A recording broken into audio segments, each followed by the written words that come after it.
Entonces, Génesis 23 es básicamente el tema que nos toca analizar, conocer, estudiar, escudriñar en el día de la fecha.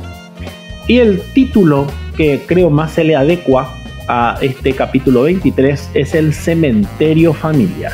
No suena muy simpático que digamos, pero es una realidad obviamente más real que cualquier realidad, es la muerte. A todos nos toca, a todos nos llegará en algún momento, y con esta pandemia creo que mucha gente vimos mucho más de cerca esta realidad, porque quien más, quien menos tenemos algún conocido, pariente, algún familiar muy cercano o qué sé yo, algún contacto en redes sociales que hoy lamentablemente ya no está entre nosotros. Así es que esas son las ocasiones en donde realmente se nos cae la ficha muchas veces de esta realidad, de esta cruda realidad. Y hoy vamos a ver un poco que esta familia liderada por el patriarca Abraham sufre o experimenta esta situación tan cruel pero normal dentro de lo que es nuestra finita existencia a causa del pecado. Como se acuerdan, a partir de ese momento de que Adán y Eva pecaron, a partir de ese momento ellos se volvieron, digamos, seres mortales. Esta es una justamente consecuencia del pecado, ¿verdad? La muerte física. Y hoy vamos a conocer un poco todos aquellos aspectos que giran en torno a este acontecimiento, y creo que va a ser de mucha bendición para todos los que estamos participando de esta noche. Buenas noches también ahí Fátima Reyes, que ya se ha unido. Y bueno, sin más entonces, Génesis 23, a partir de este momento arrancamos con el estudio que nos toca en el día de la fecha. Bueno, Génesis 23, entonces como introducción podemos mencionar de que este capítulo, que relativamente corto, tiene 20 versículos nada más, se relata de una manera muy extensa por su trascendente significado. Y recordemos que en el capítulo anterior del miércoles pasado estábamos viendo cómo el Génesis narra la manifestación de la fe demostrada por Abraham, que lo consagró como finalmente el padre de la fe, ¿verdad? Recuerdan aquel suceso tan fuera de lo común que él tuvo que atravesar, esa máxima prueba. Y su fe fue probada bajo circunstancias sumamente difíciles y pasó la prueba. Pero la fe también de nosotros los cristianos puede ser probada en acontecimientos de la vida cotidiana. O sea, no necesariamente tenemos que llegar a esos extremos para que la fe sea probada. Y hoy justamente vamos a ver uno de esos casos.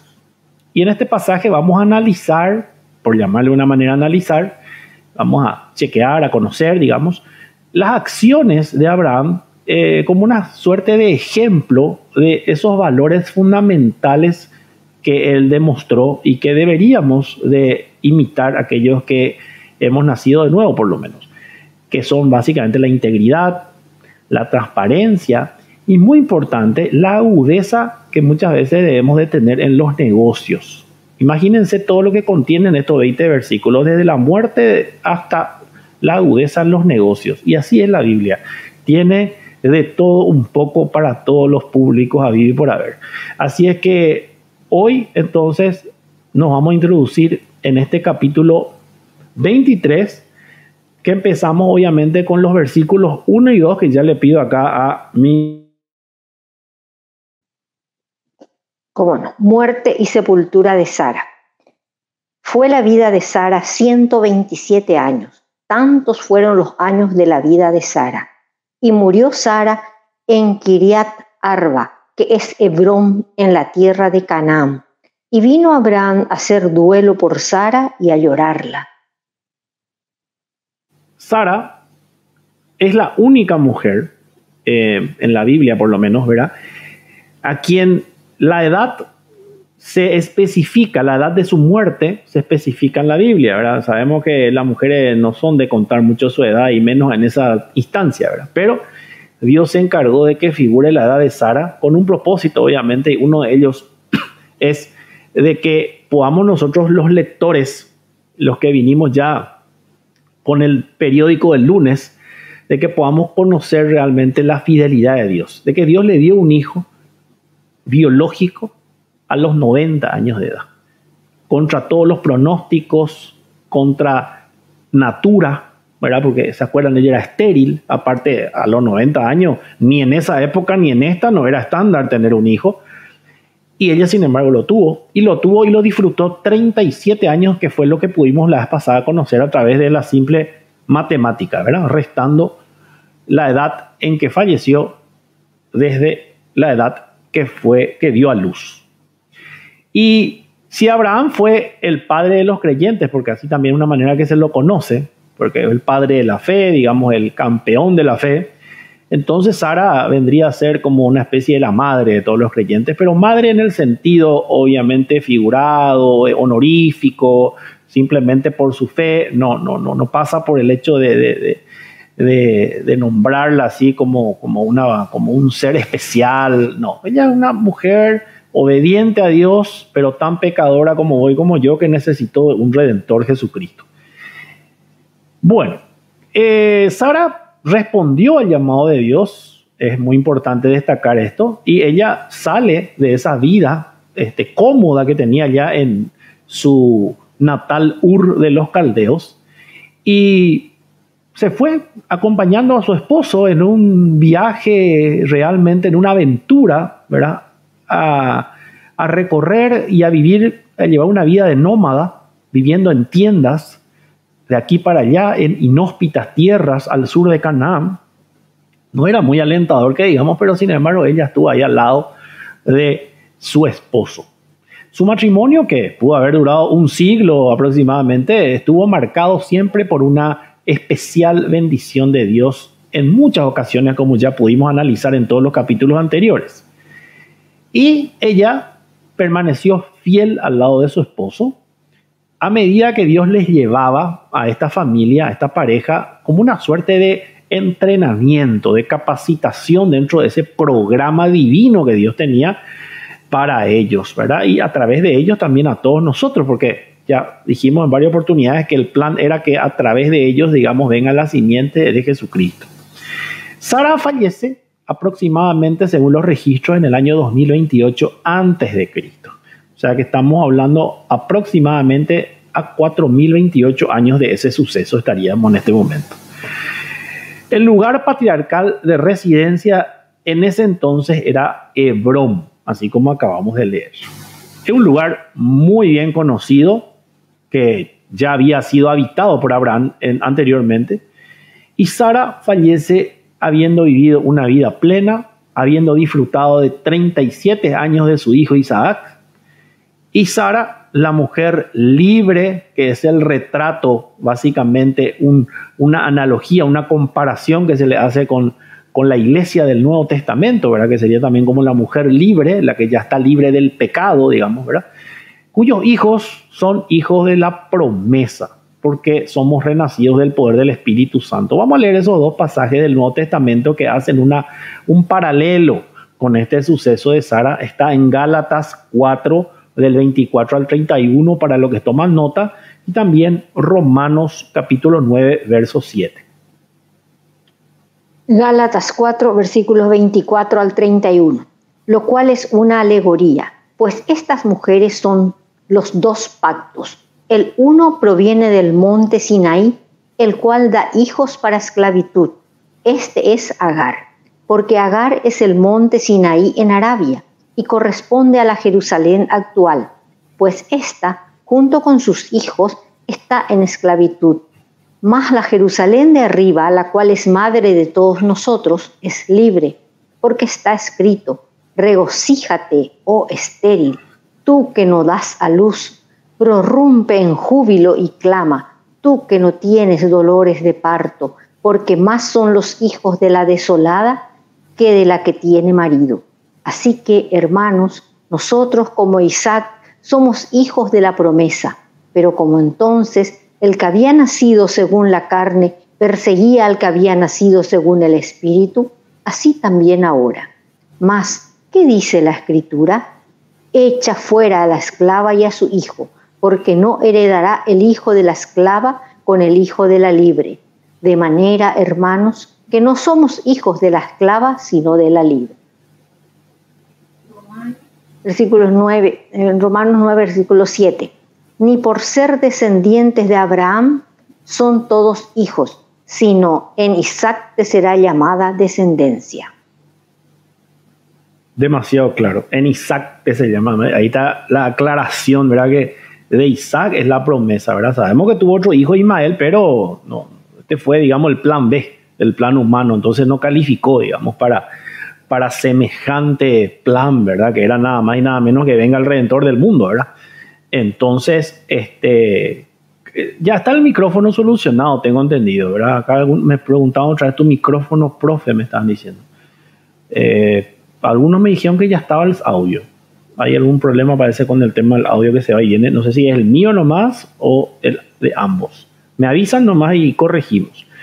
Bueno, entonces, como estaba diciendo, estos dos pasajes, tanto de Gálatas 4 como de Romanos 9:7, hacen esa analogía con Sara.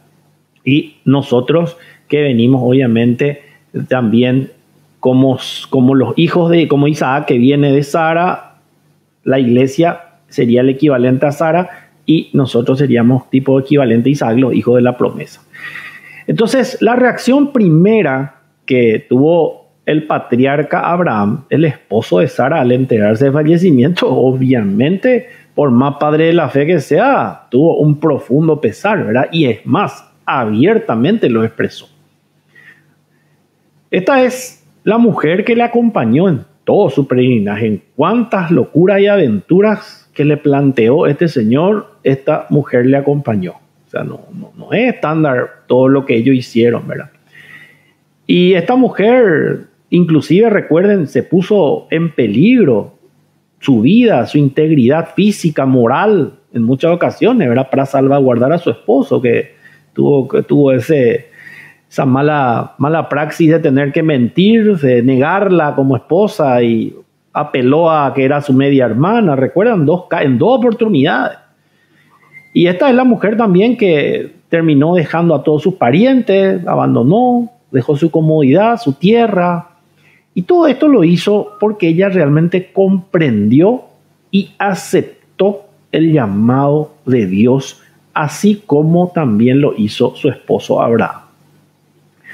Vamos a recordar que Dios siempre llama originalmente, ¿se acuerdan? En el Edén, originalmente a una pareja para realizar su plan. Es muy normal que Dios acostumbre eso.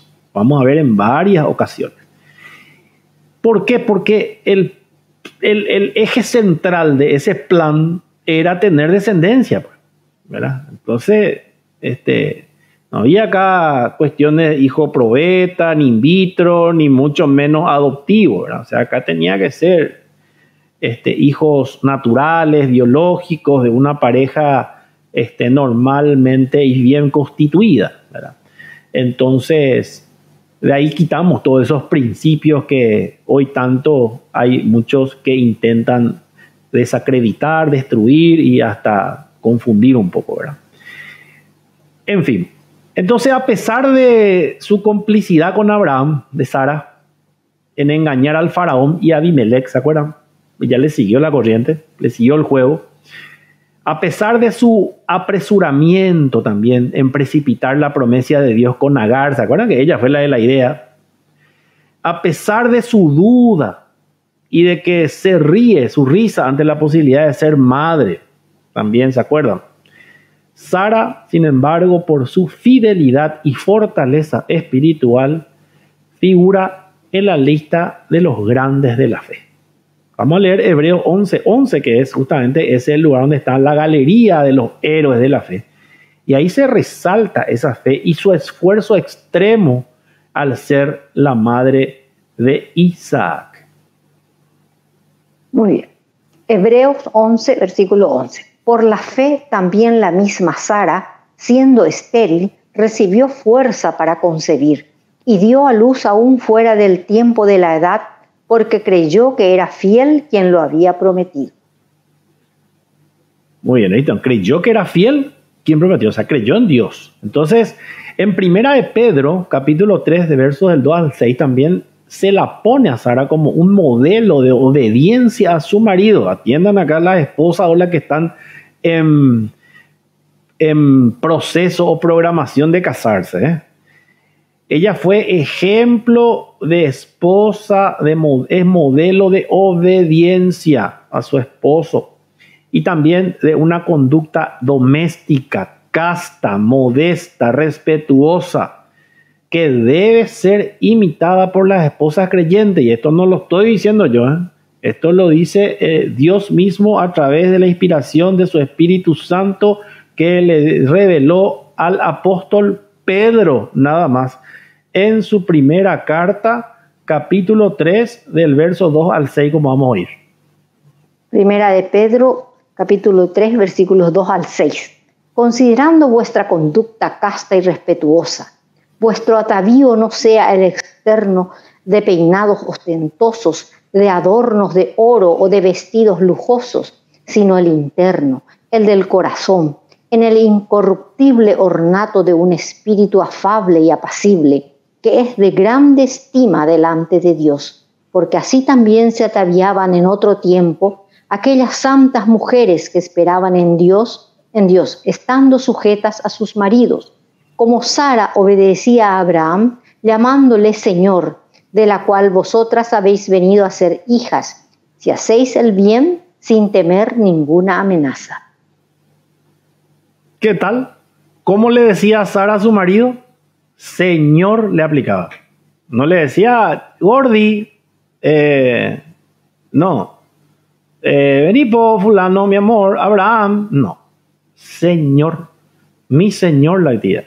Para esa cultura no es nada complicado decirle a mi señor a su marido.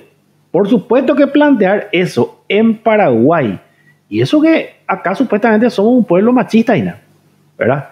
Que una mujer, yo pero nunca escuché, de que una mujer en Paraguay le diga a su marido, señor, no. Sin embargo, nosotros los varones somos mucho más espirituales, porque nosotros todo el día le decimos, te presento a mi señora. Ni un problema no tenemos, ¿viste? O sea que en ese estamos un poquitito más adelantados ya. Pero la mujer, difícilmente que le aplique. Pero acá no estamos hablando, la Biblia no está diciendo con esto de que está mal de que te vayas a la peluquería, ni te pongas todo tu billutería y compañía. No, está diciendo acá de que no sea eso más importante que tu interior.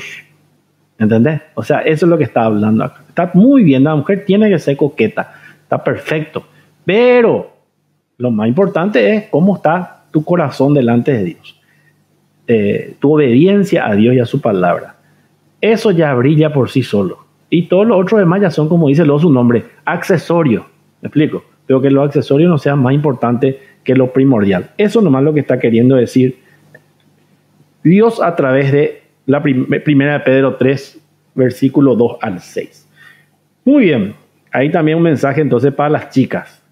Creo que todas estas son razones más que suficientes para que Abraham haga un duelo y se tire a llorar por su querida Sara, ¿verdad? O sea que creo que todos le vamos a comprender perfectamente a Abraham. Digo porque vamos a ver al final en la reflexión de que hay una suerte muchas veces de creencia, de mentiras, de que como que el que mucho medio que ya llora como que supuestamente ya le está pidiendo, ya tiene falta de fe ya.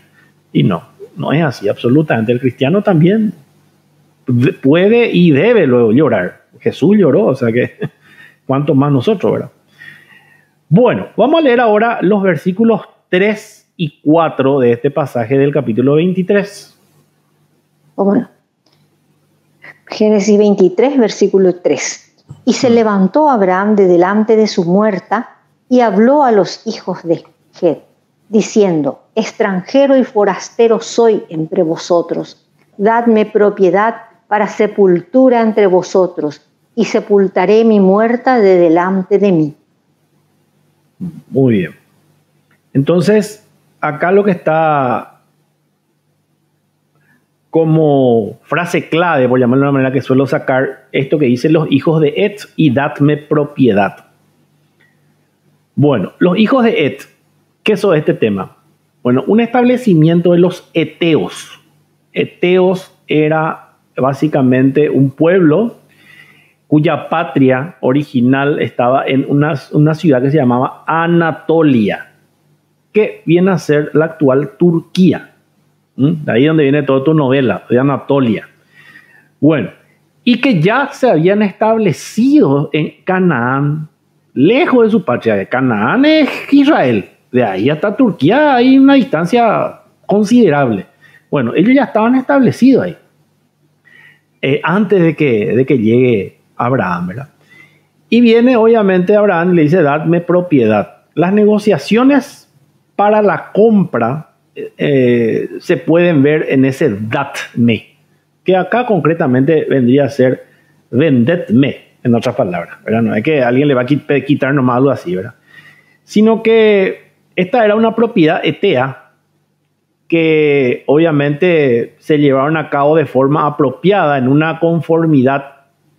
conformidad a una costumbre, la costumbre hitita, ¿verdad? Que era la que se manejaba en esa época, en donde Abraham estaba obviamente sumamente dispuesto a pagar un valor justo, el valor de mercado, digamos, en ese tiempo, por esa parcela, por esa tierra. ¿Cuál era la situación?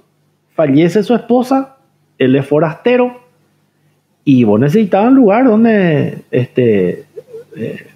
poner el cuerpo, ¿verdad? Donde enterrarla, o necesitabas algún panteón o alguna cosa así. Bueno, la ley decía de que si vos sos forastero, vos no podés comprar ni un centímetro cuadrado de la tierra. No podés hacer ahí. Entonces, ¿él qué hace? Él apela, digamos, a estos eteos y dice, le pide por favor si le pueden vender una propiedad, porque necesitaba enterrar a su esposa que había fallecido, evidentemente de golpe, ¿verdad? No estaba esperándose su fallecimiento. Y bueno, y este pasaje nos da una descripción exacta, ¿verdad?, de la negociación típica de tierras orientales. ¿Ok? Ahora Abraham, enfrentaba un serio problema por motivos obviamente sumamente especiales, ¿verdad? Evidentes también. Y él quería que Sara sea sepultada en la tierra de Canaán, porque esa es la tierra que Dios le prometió que le iba a heredar. O sea, para él no era simplemente cualquier tierra encima, ¿verdad? Él como extranjero, como ya mencioné, no tenía un derecho legal de poder comprar una tierra en Canaán. Pero sabiendo esto, él decidió apelar a las autoridades de Hebrón, ¿verdad? Y Abraham se dirige a la puerta de la ciudad. ¿Se acuerdan la puerta, que es el lugar donde se trataban todas las cuestiones legales y civiles? Ahí, ¿te acuerdan del caso de Lot, que estaba en la puerta de la ciudad?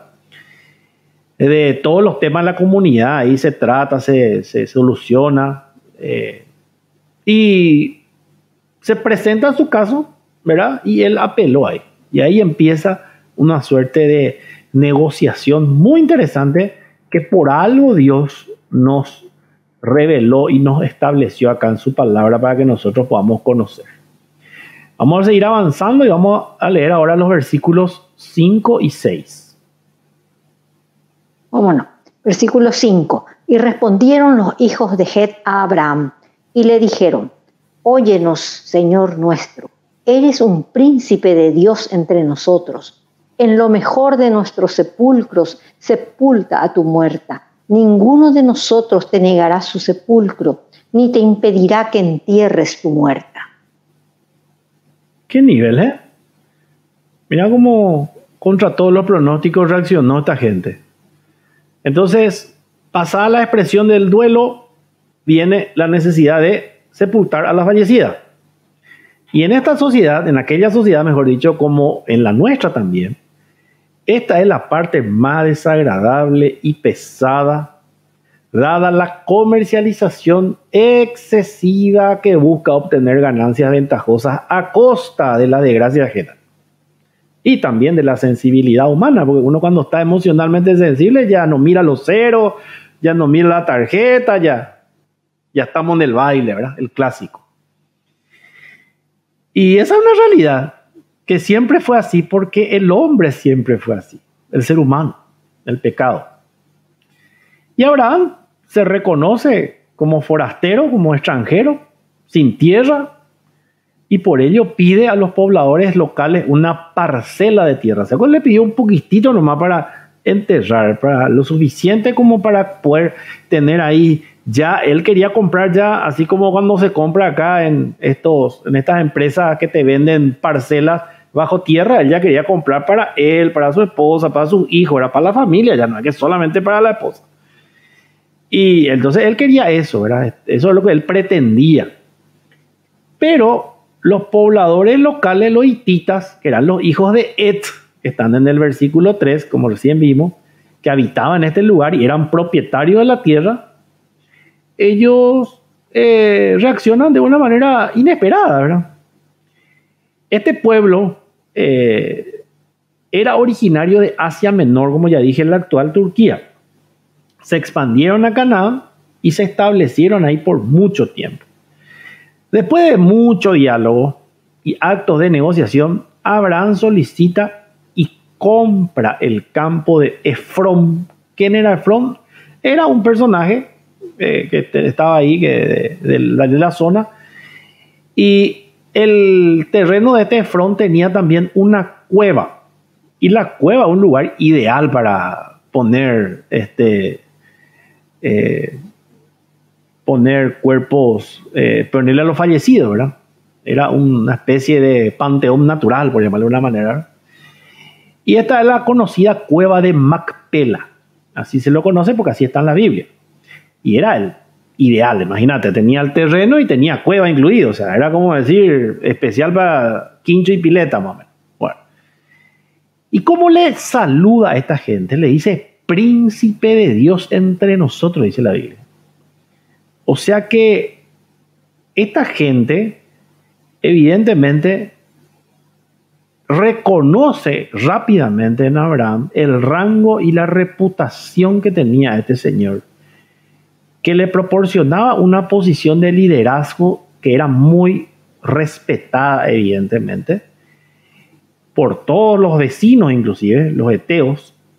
Y Abraham llevaba ya años viviendo en esta región y se había ganado esa reputación de los locales. O sea que todo lo bueno que él hizo ahora le sirvió de mucho.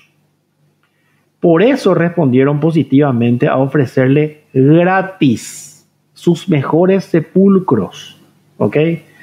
Y luego pasaron a aceptar que Abraham comprase una cueva que pertenecía a un vecino que era rico, evidentemente, porque si tenía eso era porque tenía plata, llamado Efrón, a quien Abraham, dicho sea de paso, no conocía. O sea, no era un conocido de él, ¿verdad? No sé cómo aparece la oferta de Hebrón ahí, pero está. Bueno, ok. Vamos a leer ahora el versículo 7 y 9, por favor. 7.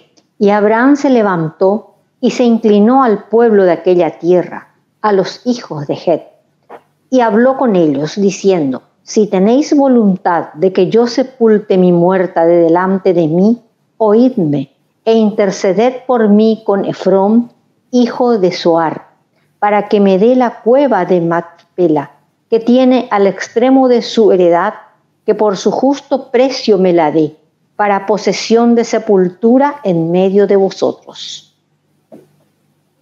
Ahí aparece el nombre de la cueva, ¿vieron? Macpela.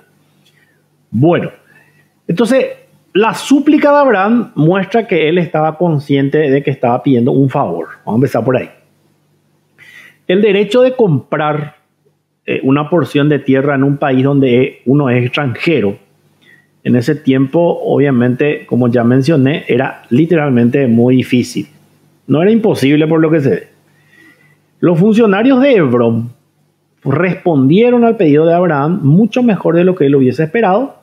Lo reconocieron como alguien de alta posición, un hombre que gozaba de la bendición especial de Dios, la fama que se habrá hecho luego ya ahí con Sodoma, ¿verdad? Y no tenía por qué comprar este señor tan respetable que tiene un Dios tan poderoso una sepultura. No, puedes escoger, elegir acá la tumba que vos quieras, que ningún propietario se lo negaría. Sin embargo, Abraham, íntegro como corresponde, y agudo en los negocios y visionario, después vamos a ver por qué, él dice que él no solo estaba interesado en encontrar un lugar para su amada difunta, sino que él era el padre de un pueblo, Abraham no acepta el regalo, él dice que él quiere comprar el lugar, ¿verdad? ¿Por qué? Porque él era el padre de un pueblo, el pueblo del antiguo pacto que sería Israel, ¿verdad? De Dios, que algún día, porque Dios le prometió, iba a terminar siendo el dueño luego de esa tierra y iba a ocupar, ¿verdad? Canaán era la tierra que los hijos de sus hijos iban a poseer un día. Por supuesto que eso él no mencionó ahí, pero eso es lo que él internamente sabía. Por lo tanto, Abraham quiso que los restos de su esposa, así como también los suyos cuando llegue el momento, reposasen en la tierra prometida, como un silencioso testimonio de su fe en la promesa de Dios. Imagínate, él dijo, yo quiero que me entierren acá, porque Dios me dijo que en algún momento Él me va a dar esta tierra. O sea, él, antes de que se concrete la promesa, él ya estaba demostrando su fe ahí. Y en Génesis 12:7 recuerdan que Dios le dijo, a tu descendencia daré esta tierra. No le dijo que a él, a su descendencia.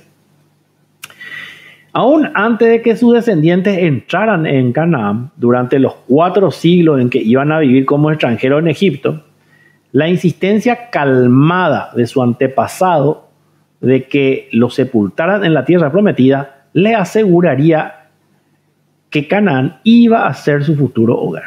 Con mucha cortesía, Abraham rehusó, obviamente, el regalo e insistió en pagar el precio completo por la cueva que pertenecía a este señor Efrón, y la parcela que había escogido obviamente era una cueva que pertenecía, una cueva que era, dicho sea de paso, inservible para pastoreo, para cultivo, no.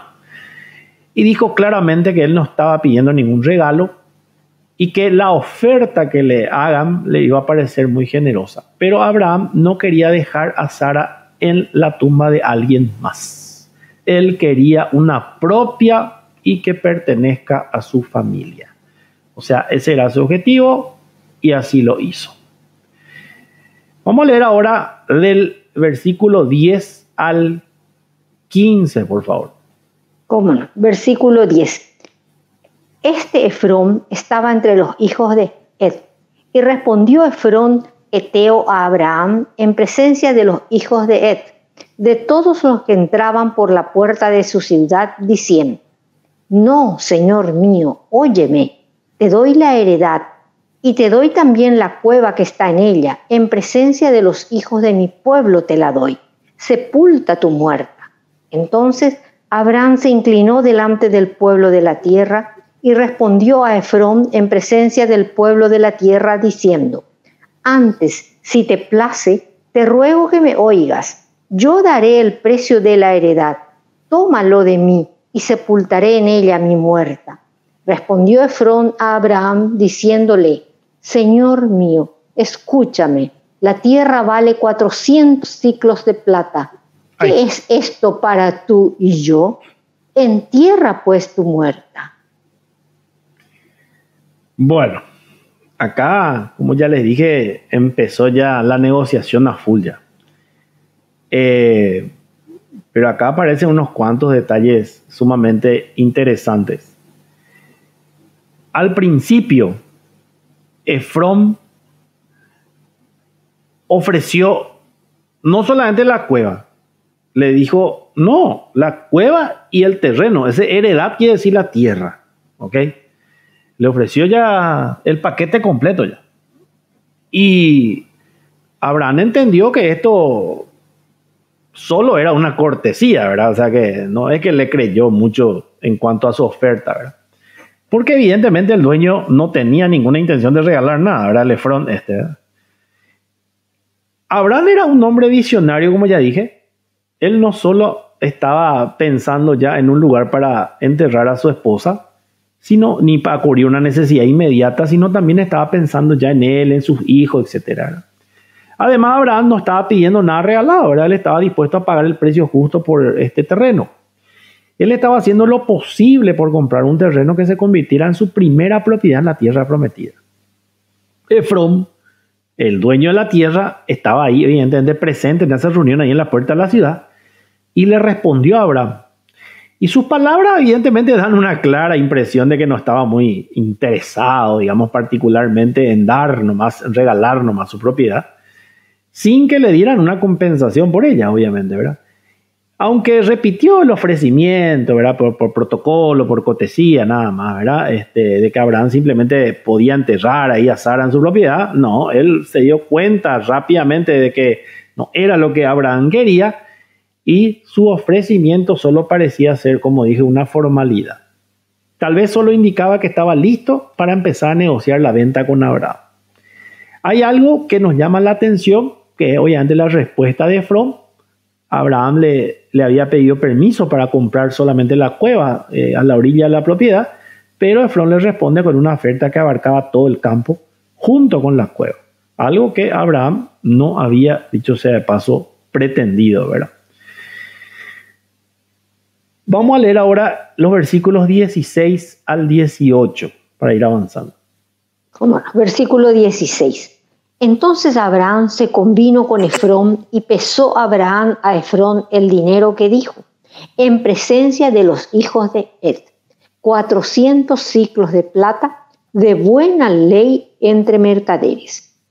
Y quedó la heredad de Efrón, que estaba en Macpela, al oriente de Mamre, la heredad con la cueva que estaba en ella y todos los árboles que había en la heredad y en todos sus contornos, como propiedad de Abraham en presencia de los hijos de Ed y de todos los que entraban por la puerta de la ciudad. Bueno, muy bien. Entonces, ¿qué pasó seguidamente? Bueno, por lo que sabemos, la ley hitita de esa zona, los propietarios de un campo tenían ciertas obligaciones. Tal vez algún tipo de servicio al rey, no sé, algún impuesto, alguna historia, ¿verdad? Entonces, los historiadores han sugerido de que probablemente Efrón lo que quería es traspasar esa responsabilidad a otra persona. Y vio con la petición de Abraham como una oportunidad perfecta, ¿verdad? Entonces, como punto de partida para la negociación de Efrón, sugiere que el valor de la tierra era de 400 siclos de plata. Cuando se compara con el valor de la tierra descubierto en los antiguos registros babilonios, el precio sugerido es absolutamente exorbitante. Y esto evidencia de que Efrón esperaba una contraoferta de parte de Abraham, después de lo cual iba a empezar la verdadera negociación. El famoso vos pedí alto para que te vayan bajando, ¿verdad? Clásico. Nuevamente en el diálogo se nota la relación correcta, íntegra y pacífica de Abraham, incluso con aquellos que eran de diferentes grupos étnicos, ¿verdad? Entre los cuales él vivía como forastero. Él estaba acostumbrado, luego un nómada, ¿verdad? Permanentemente estaba en tierra ajena. O sea, muy diplomático, ¿verdad? Y él siempre se anclaba ¿en qué? En la promesa que Dios le dio. Esa era su esperanza. Esa era su ancla. Y estas relaciones hacían obviamente posible que él pudiera acudir a los habitantes locales cuando estaba en una cuestión de necesidad, ¿verdad? Tenía buen relacionamiento con la mayoría de los habitantes, ¿verdad? Y empieza la negociación con Efrón, como dije, y en realidad este precio exorbitante, y normalmente el comprador, como sabemos, iba a empezar a regatear, iba a empezar a continuar negociando, ¿verdad? Eso es lo que todo el mundo esperábamos, ¿verdad? Que yo haría, vos probablemente. De manera que fue una sorpresa para todos cuando Abraham estuvo de acuerdo con el primer precio que le había pedido Efrón. No le regateó ni un ciclo de plata. Ya está ya. Tráeme nomás a firmarle yo. Abraham no quería estar endeudado con uno que no era creyente encima. ¿Entendés cómo él estaba calculando ya? Ni tampoco nosotros deberíamos de hacerlo. ¿Ok? Porque eso ya se va a ir a otro nivel. ¿Me explico? Ya van a cuestionar nuestra espiritualidad, nuestra conversión. Le vamos a dejar mal parada nuestra fe, a nuestra creencia, a nuestro Dios. El famoso te van a decir, eso es lo que no te enseñan en tu iglesia. No tiene nada que ver a lo mejor, pero ya se mezcla ya. Entonces, evita de verle ni cuestiones así medio raras con aquellos que no son creyentes, con más razón. Entre creyentes tampoco, ¿verdad? Pero con no creyentes menos. Bueno, vamos a hablar por el tema del dinero de los 400 ciclos de plata. En esa época, el dinero era metal precioso. O sea, no era y papel, moneda como ahora. Eso era en metal, ¿verdad? La actividad. Y obviamente para el intercambio de bienes se fundía en forma de moneda, como hasta hace poco teníamos. Los mercaderes mantenían el ciclo como un peso estándar de valoración. O sea, ese sería un peso. Agarran y una bolsa así pesada, bueno, este es tanto ciclo, ¿verdad? O por decir tantos kilos. No era una cuestión de kilo, pero para que entiendan nomás la idea. Y era un estándar de valoración por las transacciones comerciales. Pero para que tengamos una idea, un ciclo equivalía alrededor de 14,4 gramos de plata. ¿Y él cuánto pidió? 400 ciclos de plata. Entonces multiplica 14.4 por 400 y ahí vas a tener exactamente cuántos kilos de plata equivalía a esos 400 ciclos.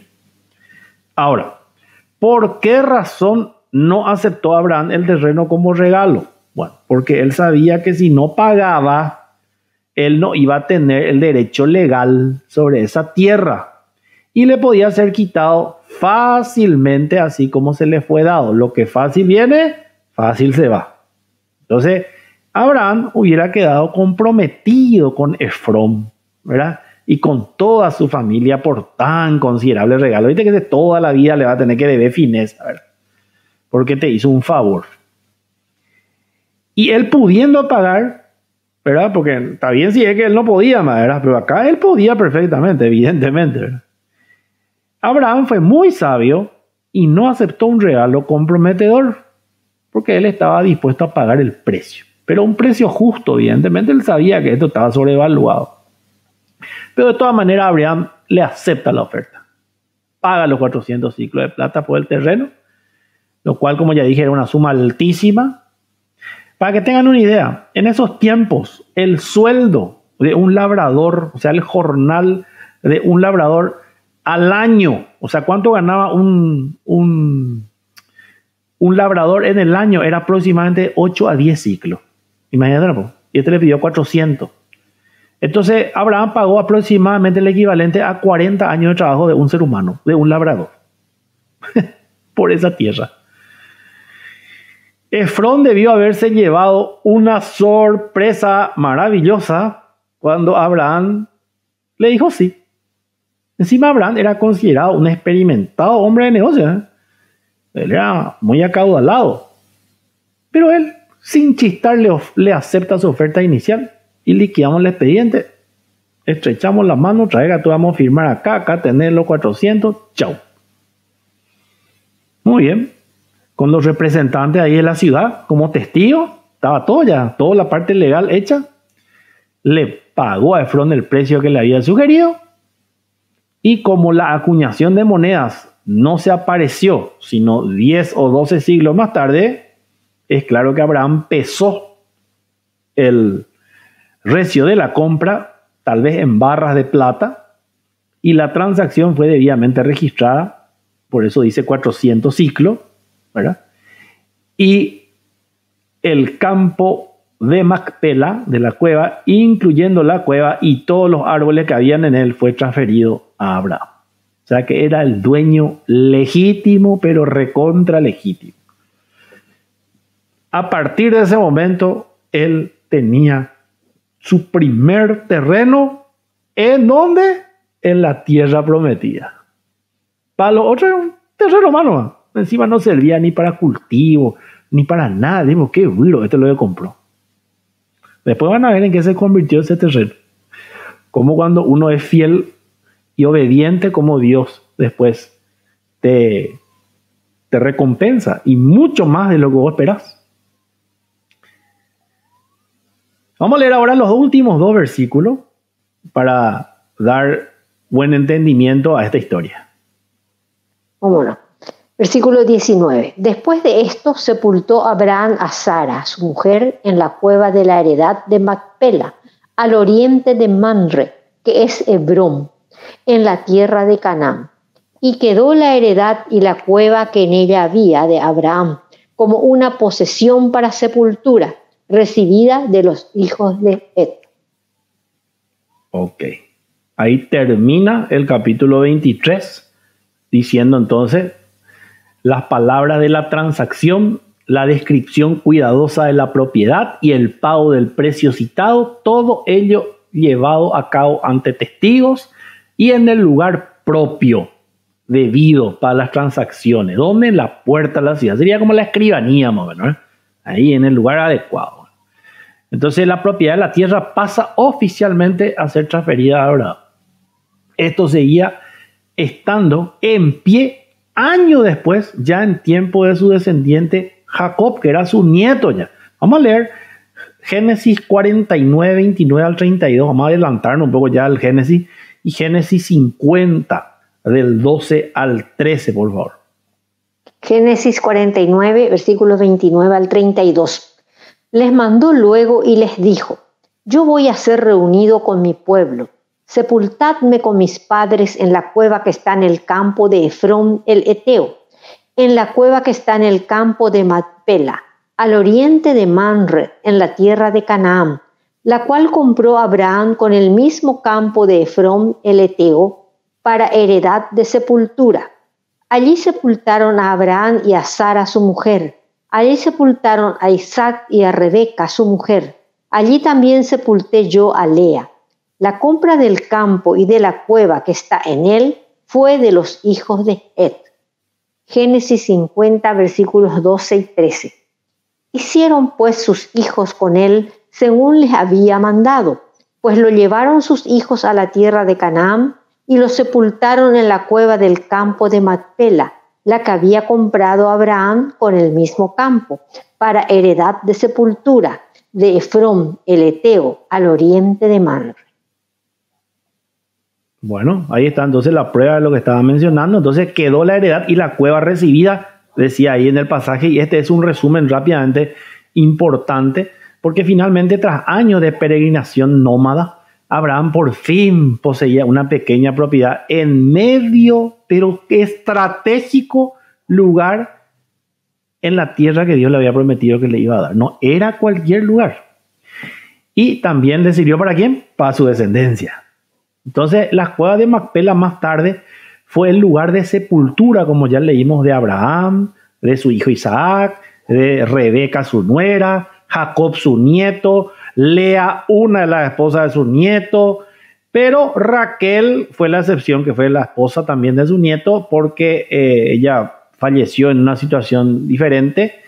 Y vamos a leer Génesis 35, 19, dicho sea de paso, para conocer y adelantarnos un poco ya al tema. Génesis 35, versículo 19. Así murió Raquel y fue sepultada en el camino de Éfrata, la cual es Belén. Muy bien, entonces Raquel está en Belén. Ahí ella se le sepultó, ¿verdad? Porque ella falleció por el camino. Bueno, el sitio tradicional es ahora la ubicación, atiendan un poco de qué. Esto ahora 2021. De una mezquita musulmana. Está ahí. Ahora, en el mismo terreno que compró Abraham. Y después vamos a ver todo el desbarajuste que se armó con esto. Un escritor ha comentado alguna vez y dijo lo siguiente: ningún otro lugar en la Tierra Santa tiene tanto polvo precioso como este. Y sí, porque imagínate cuántos hombres y mujeres de Dios bíblico están ahí enterrados en ese lugar.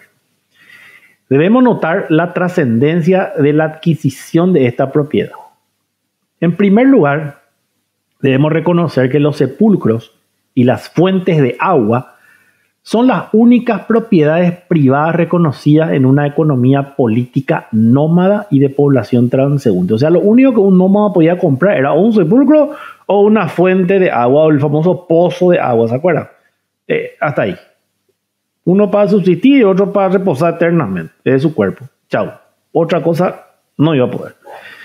En la mayoría de las culturas contemporáneas, a Abraham las leyes o costumbres le permitían a un extranjero poseer un sepulcro, lo cual era muy respetado. Abraham hace uso de ese derecho y en la ocasión exacta de necesidad lo compra. En segundo lugar, la adquisición de este campo indica la aceptación de la promesa de Dios de que esa tierra sería posesión de la descendencia de Abraham. Y este acto, más allá de llenar de satisfacer una necesidad inmediata y temporal, está ya mirando al futuro con fe y también con seguridad en las promesas de Dios. Y esta foto que les muestro es Hebrón. Y ese edificio que está ahí atrás, está una foto actualísima de ahora, creo que va a tener una semana para ahí. Esa es la tumba de los patriarcas. Ahí está Sara, Abraham, Isaac, Lea y todo esto que recién Jacob, que se mencionó en la Biblia. Ese lugar, el lugar físico exacto de esa tierra que compró Abraham por 400 ciclos de plata. 40 años de trabajo de un labrador. Él pagó por ese lugar. Además de que antes él ya estuvo ahí, además de que Dios le prometió de que ese iba a ser de su descendencia.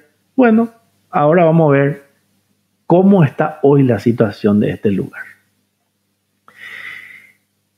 Hebrón es una ciudad muy importante en la historia bíblica y vamos a ver algunos ejemplos.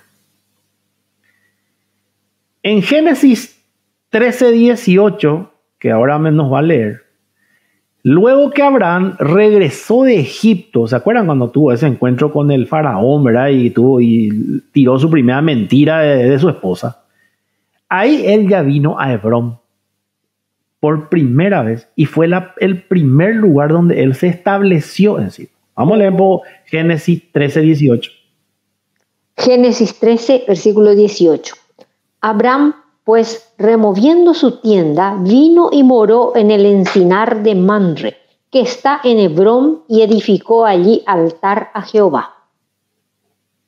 Bueno, después, allí vivieron los tres patriarcas, Abraham, su hijo Isaac y luego su nieto Jacob, en algún punto de sus vidas. Vamos a leer un solo ejemplo, Génesis 35:27. Después vino Jacob a Isaac su padre a Mamre, a la ciudad de Arba, que es Hebrón, donde habitaron Abraham e Isaac. Hebrón también fue dada como un regalo especial a Caleb, por haberse mantenido fiel a Dios y por haber liderado la conquista de la tierra prometida. Esto sí que es muchísimo después. Vamos a leer Josué capítulo 14 del 13 al 15. ¿Cómo no? Josué capítulo 14 del 13 al 15. Josué entonces le bendijo y dio a Caleb, hijo de Jefone, a Hebrón por heredad. Por tanto, Hebrón vino a ser heredad de Caleb, hijo de Jefone cenezeo, hasta hoy, por cuanto había seguido cumplidamente a Jehová, Dios de Israel. Mas el nombre de Hebrón fue antes Kiriat Arba, porque Arba fue un hombre grande entre los anaseos, y la tierra descansó de la guerra. Bien, por si haya duda, vamos a leer 3 pruebas más, o 3 ejemplos más, para ver un poco la importancia que tiene esta ciudad de Hebrón y su particular relación con el pueblo de Israel. Vamos a leer Primera de Crónicas 6, del 54 al 56, donde vamos a ver que Hebrón fue una de las ciudades elegidas para ser ciudad levita, que es de la tribu de Leví, que eran los que se encargaban de ministrar en el templo de los hebreos, ¿ok? ¿Se acuerdan del templo de Salomón y todo? Bueno, esta fue una de las ciudades y también fue una ciudad de refugio para las miles y miles de situaciones adversas que ellos padecieron. Vamos a leer entonces Primera de Crónicas capítulo 6, 54 al 56. Primera de Crónicas capítulo 6, 54 al 56.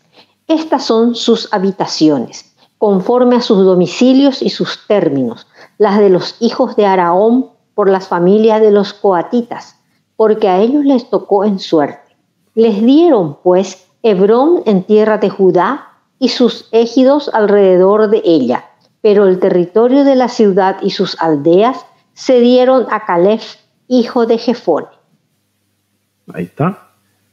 Bueno, después también podemos ejemplificar de que Hebrón fue la primera capital del reinado de ¿quién? De nada más y nada menos que el rey David.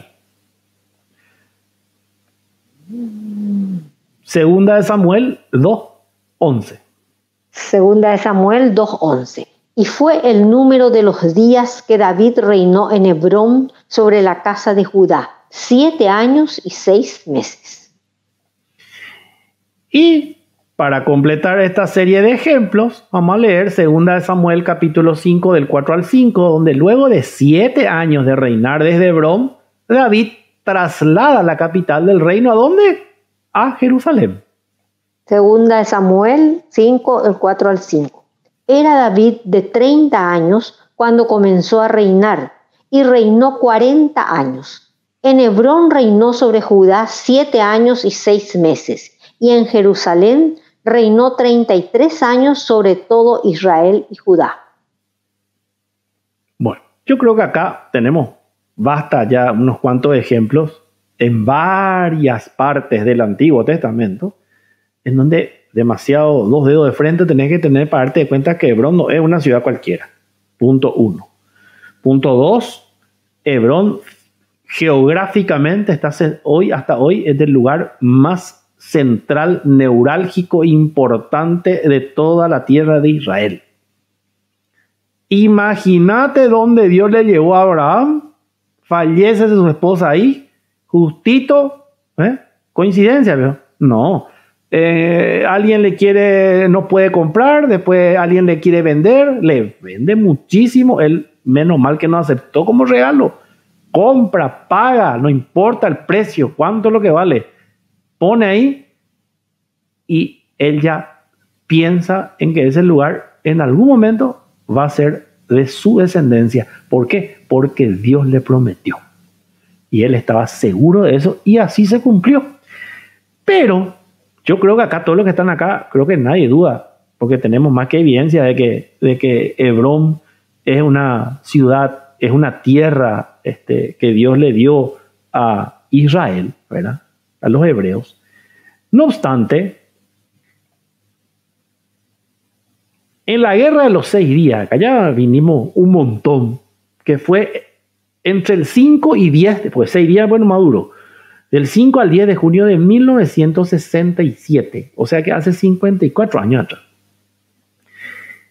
Para los que estuvieron en la máquina del tiempo, en uno de los programas habíamos hablado de esta guerra con nuestro querido y recordado Rolando Staple, y si no lo vieron, tienen ahí la grabación.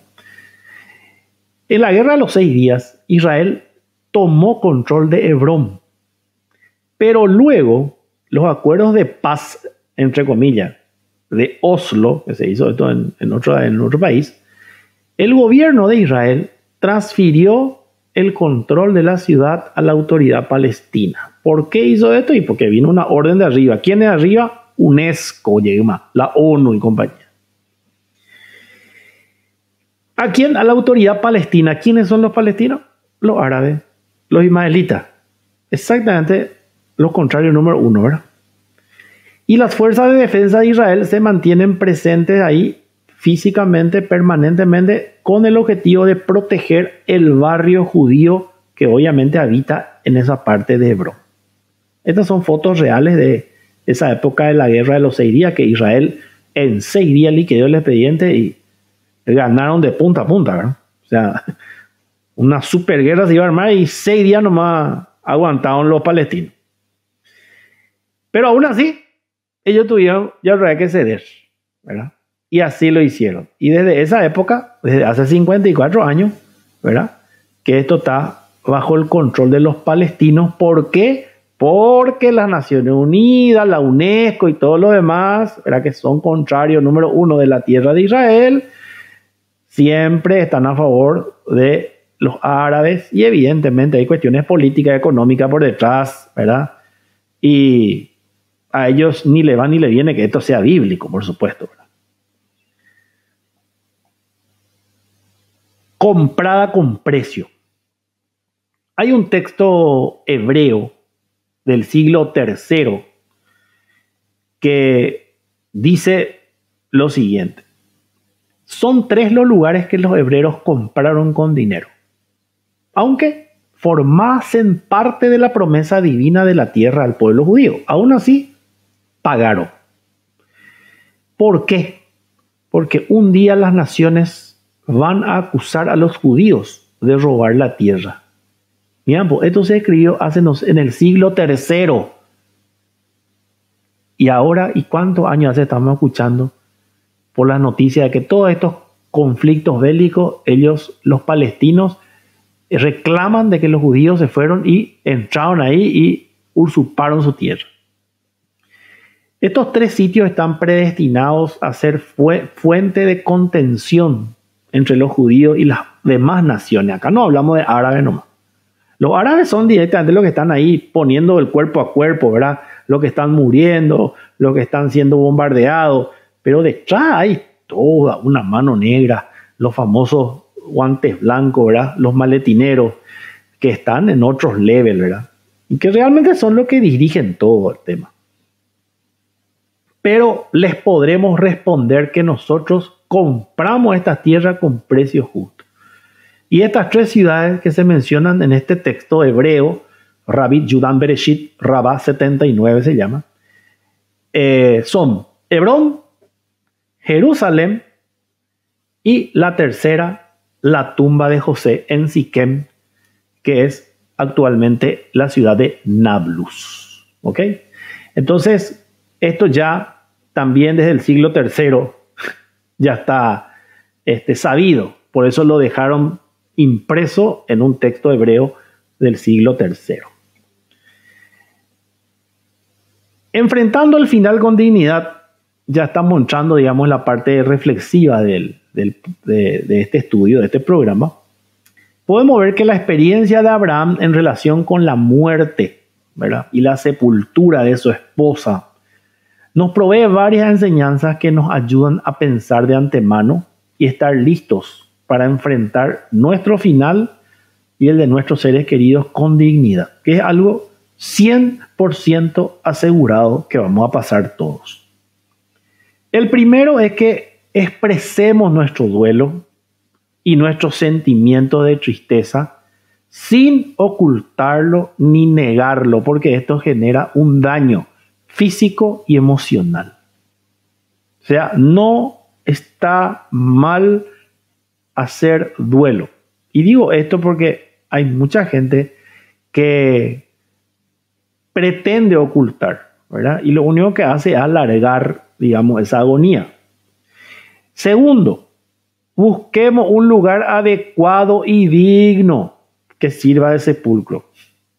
Y para eso, ¿qué hay que hacer? Hay que ahorrar ya, para tener por lo menos para los gastos mínimos que se tiene que requerir ese tiempo. Porque la mayoría no quiero ni hablar de eso, ¿verdad? Hay gente familia que conozco, si tiene abuelo, abuela o padres ya de avanzada edad que están más en el más allá que en el más acá, y vos le hablas de eso y se enoja, se ofende ya directamente.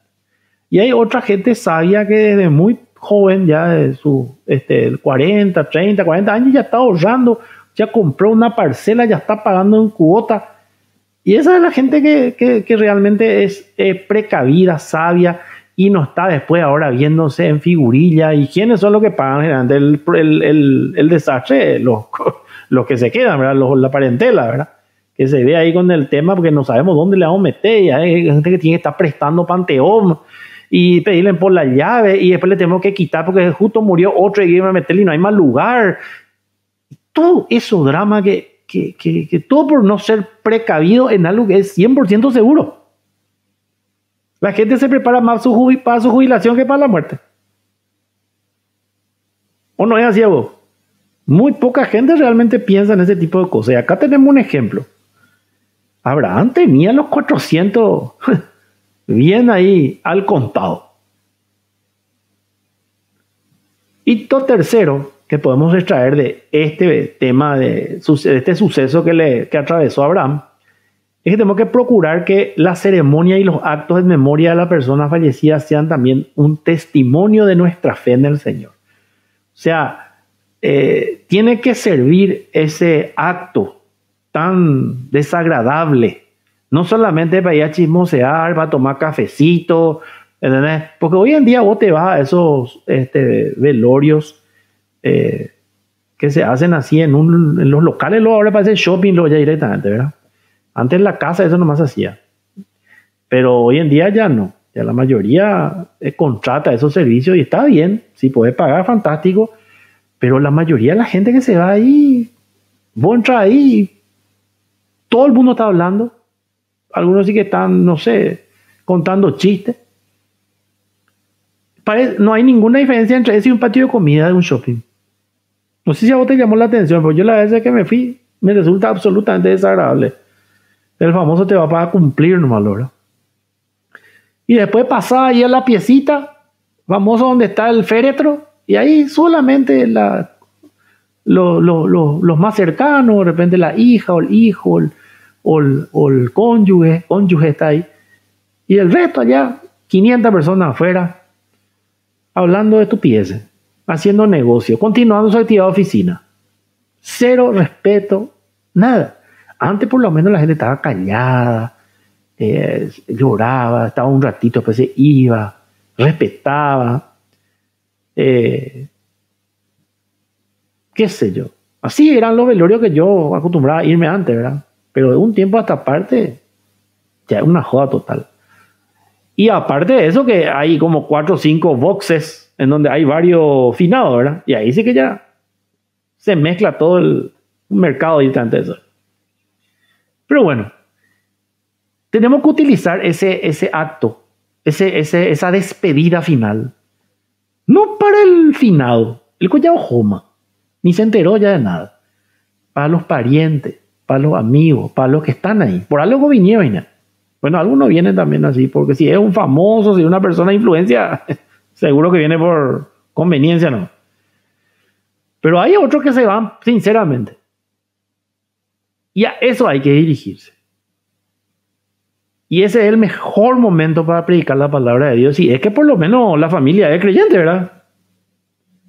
Y qué mejor que los miembros de la familia. Está perfecto poder traer un sacerdote, un pastor, no sé, dependiendo de la iglesia que te vaya. Pero aparte de eso, debería ser un momento también para que eso sea un testimonio de la fe. No solo del fallecido, sino también de los que se quedan, de los que están vivos todavía. Esos son básicamente 3 aspectos que podemos rápidamente rescatar de la actitud de Abraham ante esta situación extrema que él estuvo viviendo.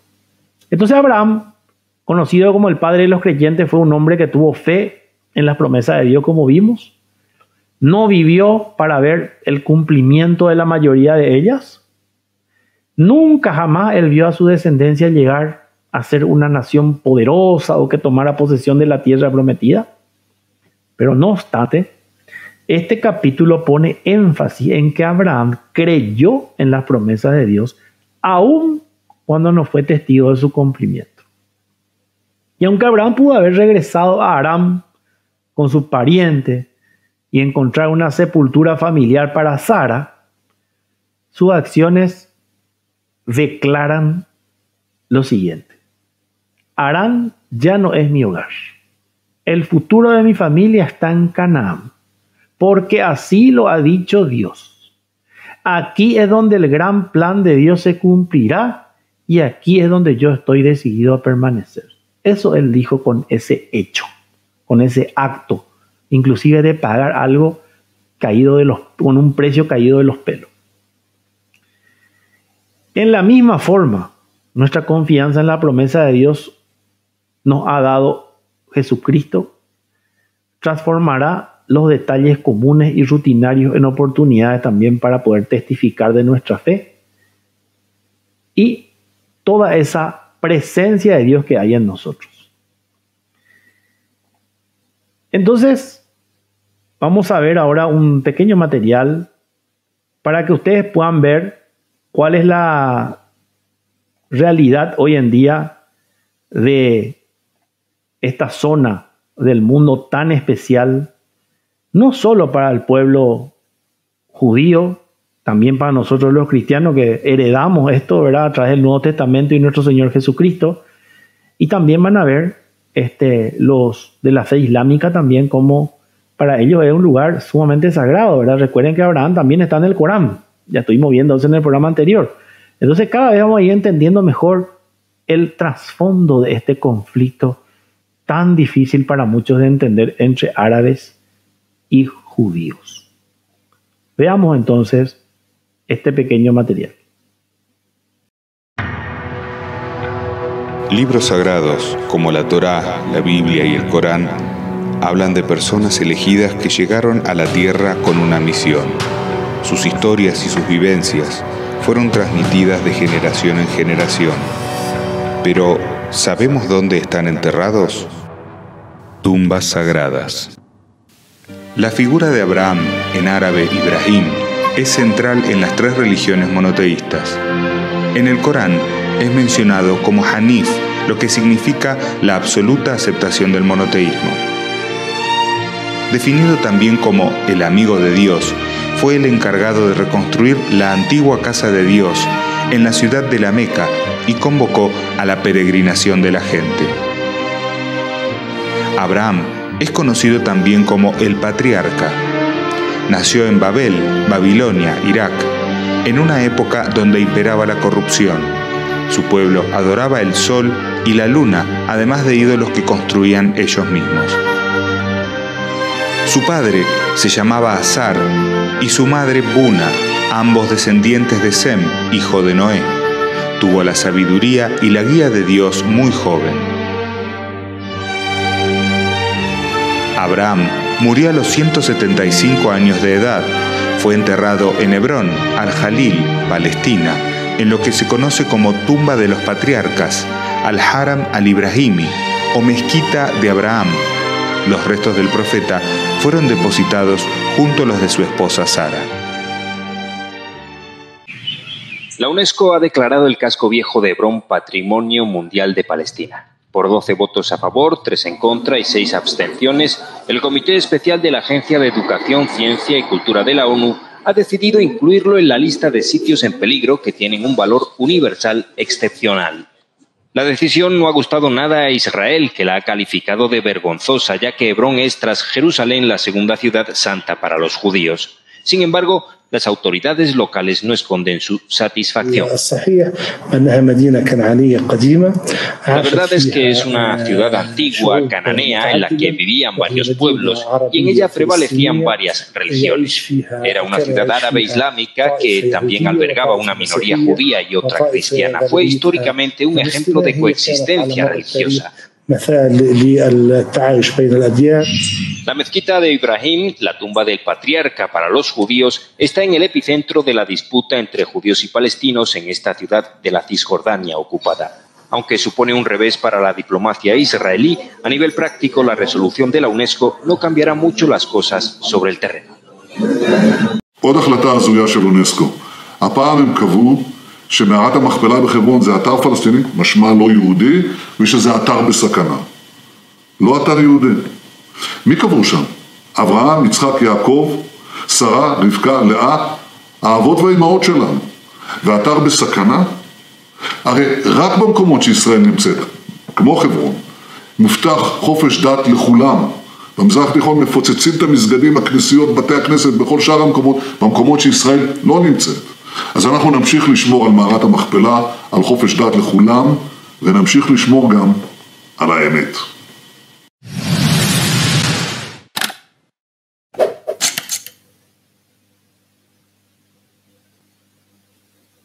Y bueno, así entonces vimos cuál es la realidad de hoy.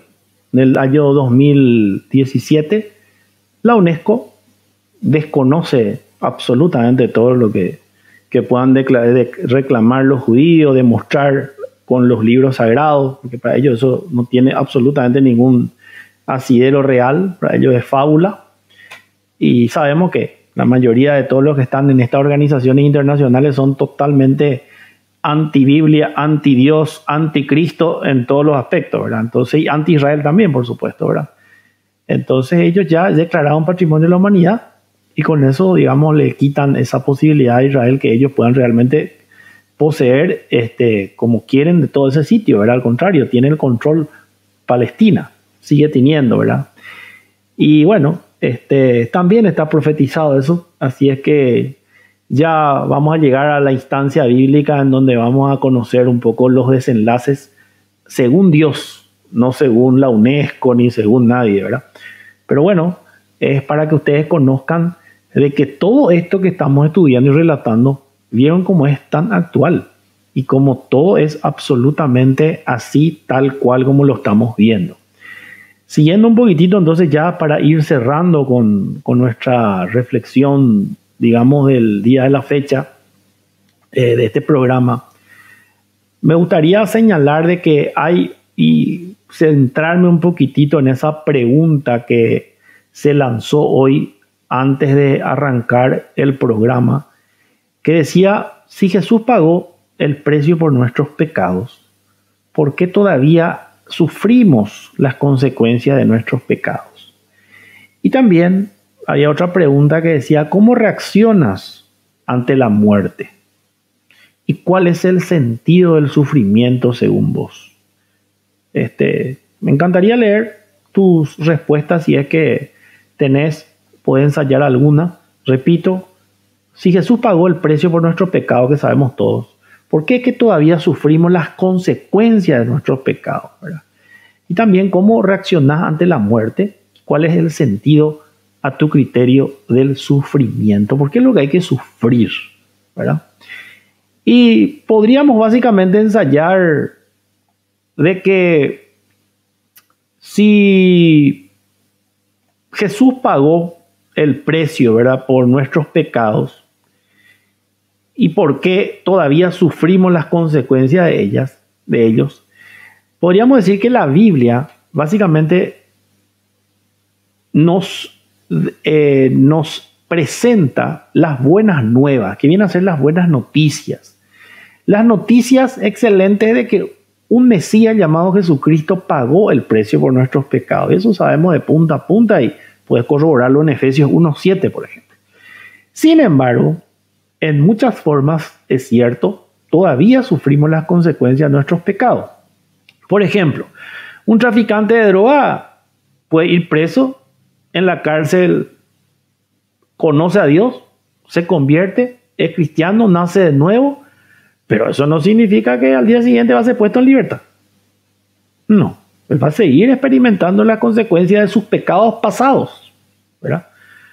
Un cristiano nacido de nuevo que comete adulterio, por ejemplo, le pone los cuernos a su esposa, quiere decir eso, perfectamente va a poder perder su familia, su profesión, su reputación, ¿verdad? Y si es un líder espiritual, sigue hasta su ministerio probablemente, aún después de haber confesado y haber abandonado esa vida pecaminosa. Las consecuencias permanecen, gente. Entonces, el venir a Cristo no borra los efectos temporales del pecado.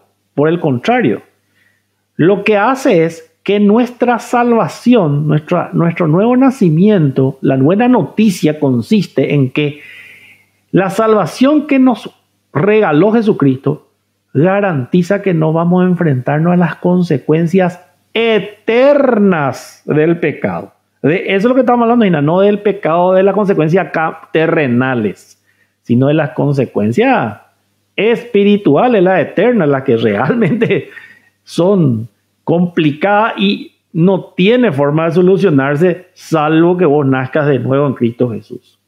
Entonces las consecuencias del pecado es la muerte segunda.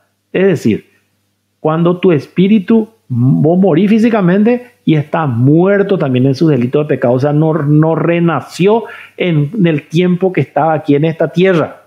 Entonces esa es una persona que lamentablemente va a estar separado de Dios y de su santidad eternamente. Y eso sí que es grave y no macana, ¿verdad? Cristo pagó la pena por nuestro pecado, absolutamente en 100% con su propia sangre. Él no conoció pecado, fue hecho por nosotros pecado, dice la Biblia en 2 Corintios 5.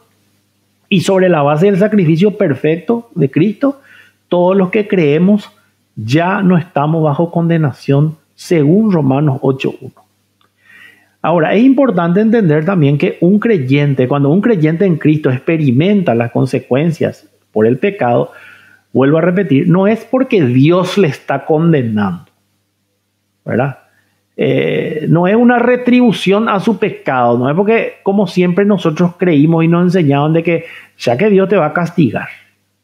Eso no es bíblico. Los creyentes están bajo la gracia de Dios. Eso sí es bíblico, está en Romanos 6:15. Y gracia quiere decir favor inmerecido. O sea, un favor que Dios nos da aunque no nos merezcamos recibirlo. Eso es gracia. ¿Me explico? Yo no puedo comprar eso. Recibo sin merecerlo.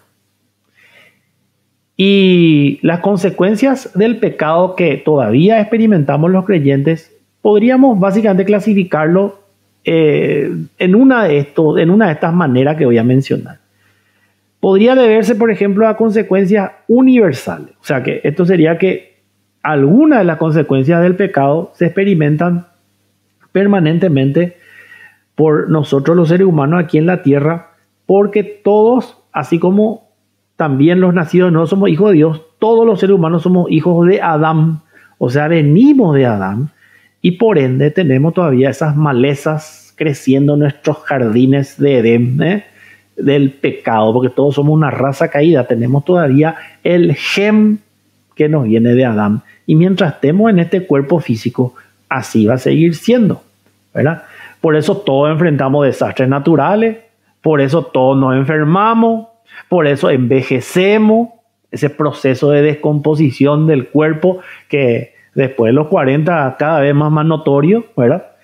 Eso es producto del pecado. Y finalmente morimos físicamente. Romanos 5:12. Como pecadores que vivimos en un mundo pecaminoso, absolutamente contrario a Dios y a todo lo que Dios establece, y no podemos evitar obviamente las consecuencias de ese pecado original. O sea, para el creyente que nació de nuevo, este mundo no le puede lo parecer simpático, porque todo es en contra, todo es como que está en un lugar como que está desubicado, en síntesis, ¿verdad? Y no ve la hora lo ya que de estar en la presencia de Dios, ¿verdad? Otro motivo puede ser por consecuencias naturales. Es que nosotros vivimos pues en un mundo de causa y efecto, ¿verdad? Donde está la ley de la siembra y la cosecha, ¿verdad? Que está en permanente efecto, ¿verdad? Y algunas consecuencias del pecado están incluidas y prácticamente garantizadas, dicho sea de paso, ¿verdad? No importa si el pecador ya es salvo o no, si nació de nuevo o no. Independientemente de eso, la Biblia, por ejemplo, advierte que la inmoralidad sexual es un pecado cometido contra el propio cuerpo, dice. Eso está en 1 Corintios 6:18 para los que quieran anotar.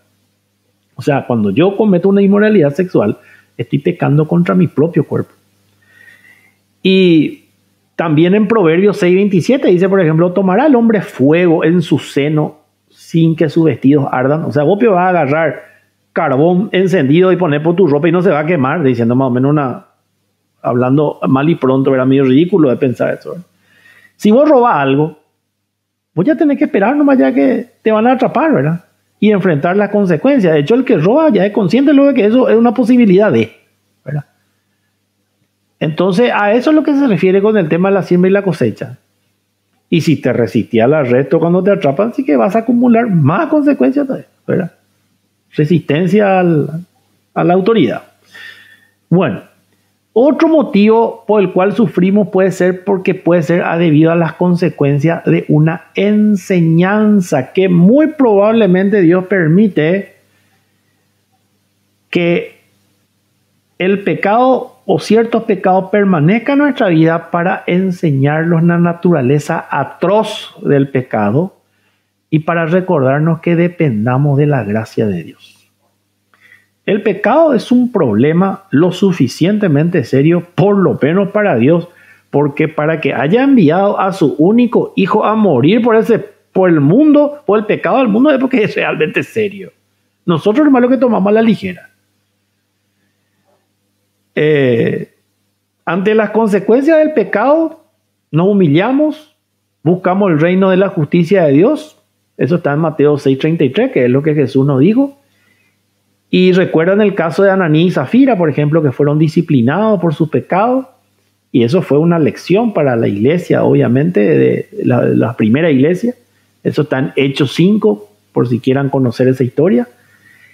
Y también 1 Corintios 5, 1 Timoteo 1:20. Bueno, todos esos pasajes hablan de disciplina, ¿verdad? Consecuencias para la enseñanza.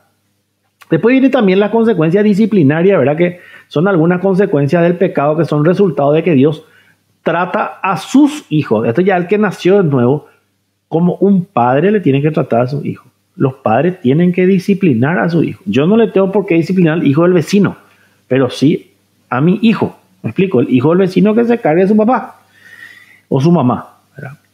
Como hijo de Dios, nosotros experimentamos permanentemente la disciplina diseñada para guiarnos de regreso al camino correcto. O sea, la disciplina tiene ese fin. No es que Dios está enojado y quiere descargar su rabia. No, Él busca siempre enderezar aquello que se está torciendo. Eso es lo normal que debería hacer un padre, una madre, ¿verdad? Hay millones de pasajes que hablan de la disciplina del Señor. Hebreos 12, Proverbios 3. Dice, por ejemplo, hijo mío, no menosprecies la disciplina del Señor, ni desmayes cuando eres reprendido por Él, porque el Señor al que ama disciplina y azota, dice, a todo el que recibe por hijo, dice. Imagínate, eso está en el Nuevo Testamento. Y todos somos caprichosos muchas veces, y el propósito de Dios, al permitirnos, ¿verdad?, experimentar las consecuencias disciplinarias del pecado, fiel a su naturaleza, porque Él es perfecto, ¿verdad? Él busca, obviamente, con eso que nosotros nos santifiquemos. Santidad que era apartarnos del pecado. Eso es lo que Él está pretendiendo, ¿verdad? Porque sin santidad nadie verá al Señor, dice la palabra. Entonces, si Dios no te disciplina, nunca, yo dudaría de que soy hijo de Dios. Porque el que nace de nuevo, puede ir unas 2, 3 disciplinas al año mínimo. Y si alguien como yo sigue una vez al mes, lo momento. La iglesia de Corinto es un ejemplo, ¿verdad?, de cristianos que sufren las consecuencias disciplinarias de su pecado. Ahí lo tenés para coleccionar, por ejemplo, ¿verdad?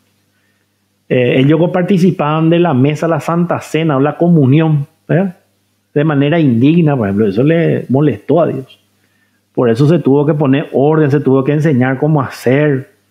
Y en 1 Corintios 11 dice el apóstol Pablo, por lo cual entre ustedes hay mucha gente enferma y debilitada y muchos duermen. Ese quiere decir murió y nada, duermen, no es que está durmiendo la siesta.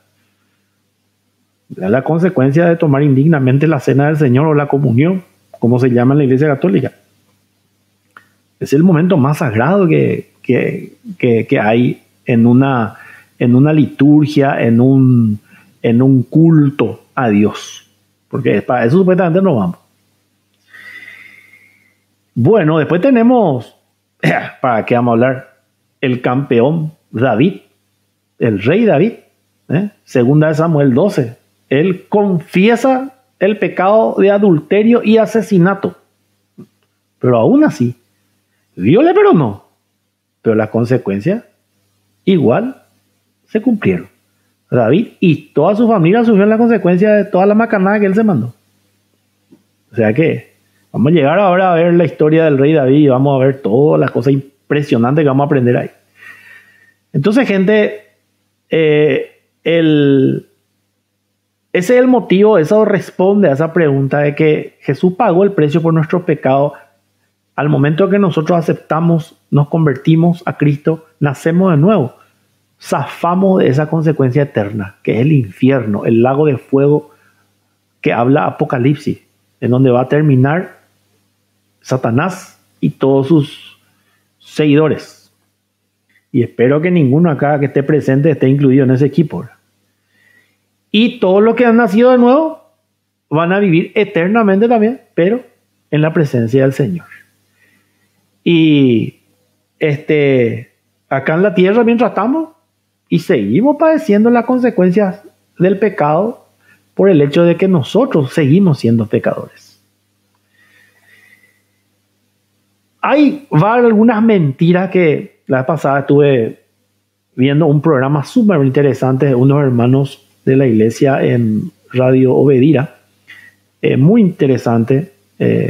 Fundamento se llama el programa, les recomiendo. Nos estuvieron hablando de algunas mentiras que muchos cristianos creemos y son realmente falacias muy clásicas y tratando de resumir nada más, me gustó como ejemplo y lo quise usar hoy justamente. La primera mentira, por ejemplo, es que el clásico pensamiento de decir que si yo soy cristiano no me puede pasar nada malo. Eso, por ejemplo, hay algunos que creen eso. Y eso es una teología errada, ¿verdad? Es promovida por un movimiento de la superfe, se llama, ¿verdad? Que enseñaban que básicamente, si yo soy cristiano y yo sí creo en Dios, nada malo, ninguna tragedia me va a pasar. Y esto realmente trae mucho sufrimiento a la persona que cree en esto, porque sí o sigo va a sufrir. No existe con el pare de sufrir, hermano. Está garantizado el sufrimiento. En la misma Biblia, Jesús mismo avisó. Y esto trae dureza también al corazón del creyente porque tiene una imagen distorsionada de Dios y cuando no funciona en el tema, él cree que no tiene la super fe y se frustra y después sí que ya se enoja y ya se decepciona. Primero lo de Dios, después de la Biblia, después de la iglesia, después ya se aparta ya, ¿verdad? Claro, porque su expectativa está basada en una doctrina errada y generalmente en experiencia ajena, en los testimonios de otros. Y en Lucas 17:1 Jesús le dijo a su discípulo, imposible es que no le vengan tropiezos, dice. Mas hay de aquel por quien vienen ahí. Así dijo Jesucristo. La segunda mentira que deriva de esta primera, según dijeron estos hermanos, es que el famoso creer de que si me pasa algo malo es porque seguramente tengo algún pecado oculto o demonio. Ojo con este tema. Esta también es la famosa teología de la retribución, que enseña que todo lo que nos pasa, sí o sí, tiene una retribución, sea mala o buena según lo que hayamos hecho, bueno o malo, ¿verdad? Este sí que casi el 100% lo piensa así. Y esto ya está legalmente, no porque sea esta teología de la atribución, sino porque eso ya está lo inserto en el corazón del hombre. Por ejemplo, el budismo habla del karma, por ejemplo, ¿verdad? Ese es tu karma, claro, ¿verdad? Y ese es un pensamiento que tenemos de un criterio de justicia, ¿verdad? De que el pecado terminó deformando.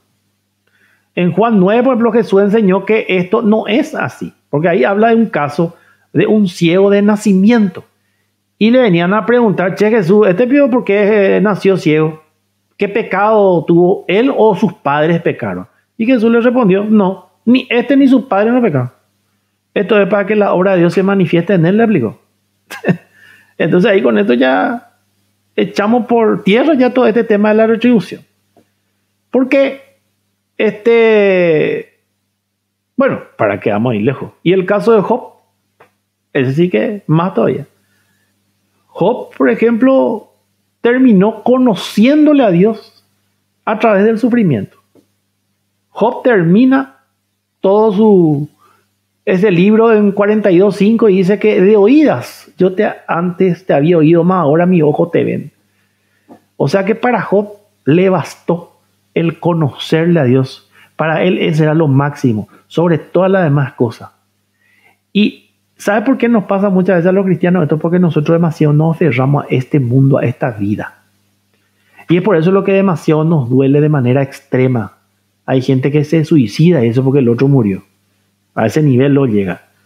Porque cuando nosotros perdemos algo a alguien, está bien, es normal que te duela, pero no puede llegar hasta ese extremo. Salvo que vos no tengas la consideración de que existe una vida eterna, lo cual es mucho más glorioso para el que cree, por supuesto, ¿verdad? Para el que está en la fe, para el que está 100% seguro de que va a estar ahí. Dios mismo en Filipenses 2:12 dice que nos ocupemos en vuestra salvación. ¿Y quién está en ese negocio de ocuparse de su salvación?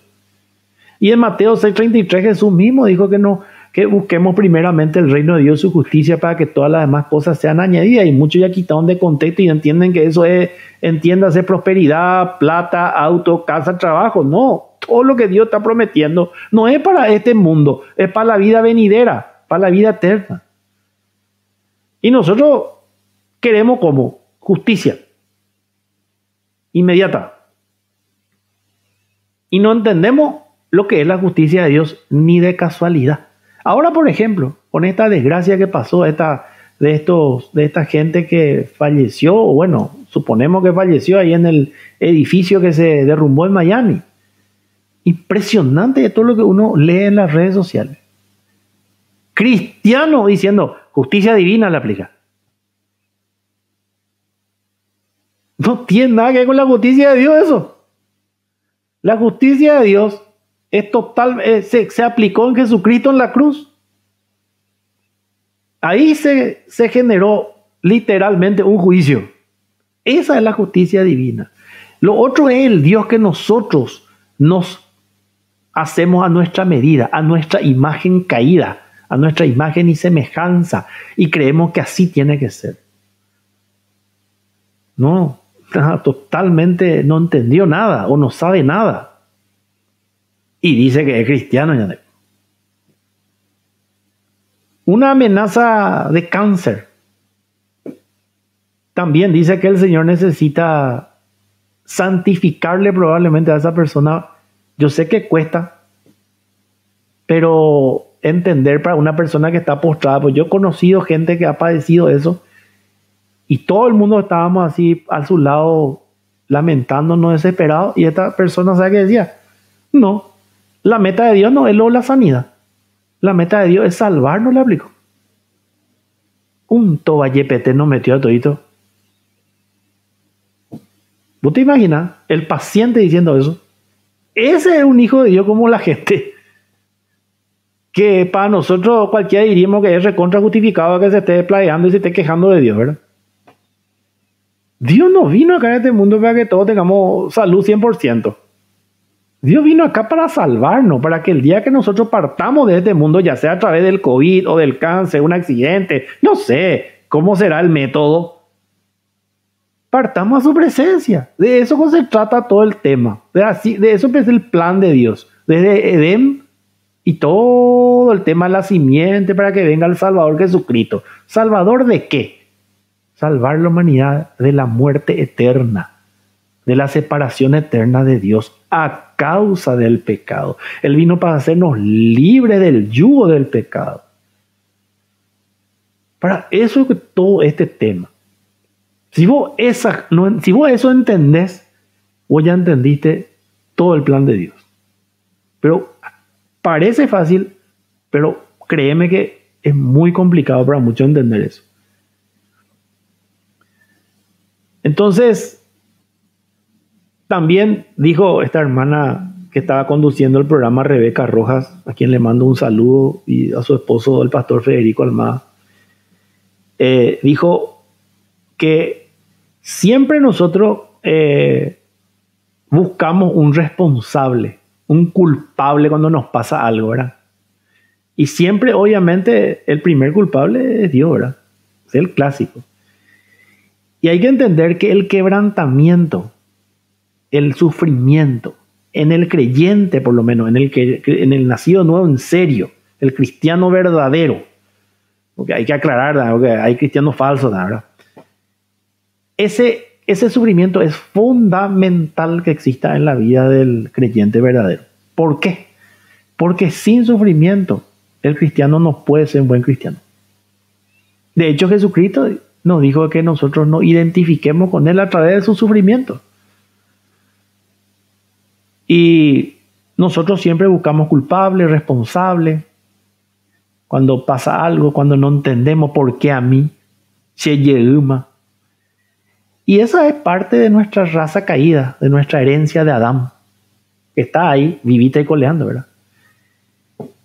Cuando la respuesta al sufrimiento de fondo es que Dios se nos revele a través del sufrimiento. Eso es lo que realmente nosotros tenemos que buscar. Los propósitos de Dios para el ser humano son dos, no. Y los dos empiezan con S: salvación y santificación. Salvación para el que todavía no nació de nuevo y santificación para el que ya nació de nuevo. Es por eso que debemos predicar y enseñar su palabra en todo tiempo, porque es a través de la predicación y la enseñanza de la palabra que la gente conoce a Cristo, Dios se le revela y ahí puede tener la posibilidad de nacer de nuevo. Estos son los propósitos de Dios del por qué seguimos estando en esta tierra. O sea que si vos estás todavía acá, ese es tu propósito. No es para que te jubiles, para que tengas tu auto, para que tengas tu casa propia, para que conozca a tu nieto, tu bisnieto, lo cual es muy loable, está todo espectacular.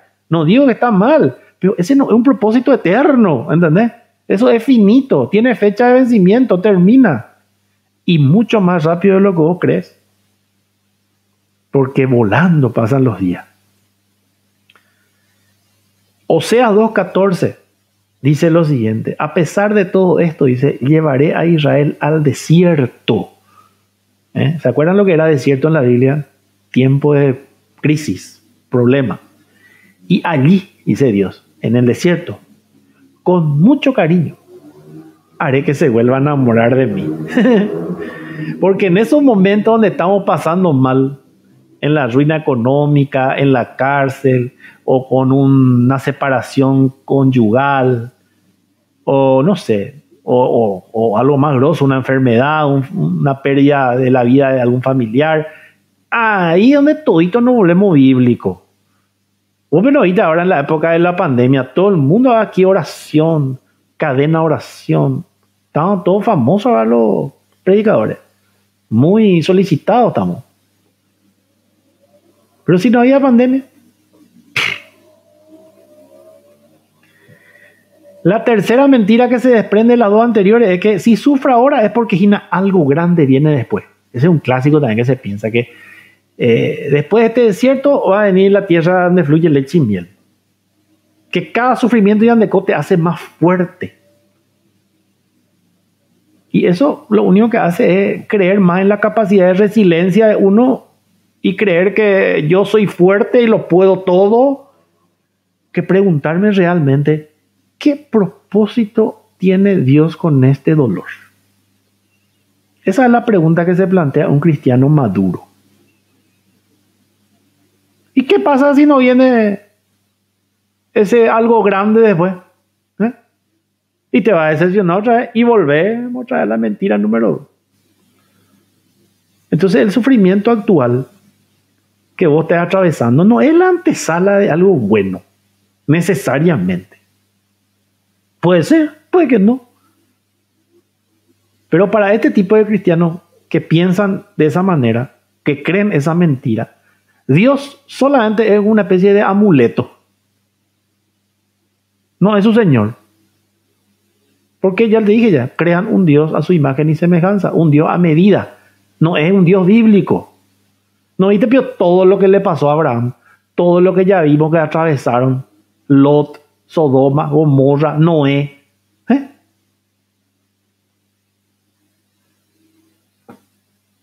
Todas las recompensas que Dios promete, repito, no tiene relación con lo terrenal, sino con la vida eterna. Quítate ya de tu cabeza de querer agarrar esos versículos, quitar de contexto y bajarlo acá a la tierra, porque no tiene nada que ver con la tierra. Esta tierra está, ya te dije ya, bíblicamente, está guardada para el fuego, dice. ¿Se acuerdan? No es más como con agua, sino con fuego, se va a destruir todo esto. En la antesala de la destrucción total estamos. Y eso sí que es tener que mirar 2, 3 minutos de internet, nomás escuchar la noticia para darte cuenta de que esto está por explotar. Después está la cuarta y última mentira. El famoso cristiano siempre tiene que estar feliz. Ese también es un clásico. No te permiten luego sufrir porque el cristiano pues tiene que estar siempre gozoso, dice la Biblia. Y cierto es, pero eso no quiere decir que nosotros no podamos pasar por un momento de tristeza. Los mismos salmos lo ya refuta eso. Casi todos los salmos son de lamento. Hay un libro lo que se llama Lamentaciones en la Biblia. Lamentaciones de Jeremías. O sea que llorar, por ejemplo, por alguien que partió. Hay gente que no quiere ni llorar porque cree que el otro va a pensar de que con eso tienes una fe débil o una falta de fe. No, la Biblia al contrario dice, los que lloran serán consolados. Bienaventurados los que lloran porque ellos recibirán consolación. Mateo 5:4. Ahí puedes leer la bienaventuranza. Jesús mismo lloró cuando se enteró de que su amigo Lázaro falleció. Y él iba a resucitarle. Y lo mío no él lloró. Pues no lloró porque murió, él lloró por otra cosa. Vamos a ver en su momento. Elías lloró. Jeremías era un llorón, todo el día estaba depresivo. Todos lloraron. Y si ellos lloraron, ¿por qué nosotros que tenemos diferente, vos? Eso es un falso positivismo, es una careta que se ponen para demostrar fortaleza, entre comillas, cuando que realmente lo que tiene es dureza. ¿Y la dureza qué es? Reprimir un sentimiento, negación a lo que está sucediendo, resentirse. En síntesis, esto no es sano. Por algo Dios puso esas válvulas que tenemos, que se llaman lágrimas, en nuestra configuración. Así nos preparó. ¿O qué? La lágrima está de balde. Esa es la válvula de escape. Es el llanto. ¿Y cómo nos enseñaban antiguamente? El varón no tiene que llorar. Porque si llora es nena. Y nosotros ahí no atajamos todo para no llorar. Pero totalmente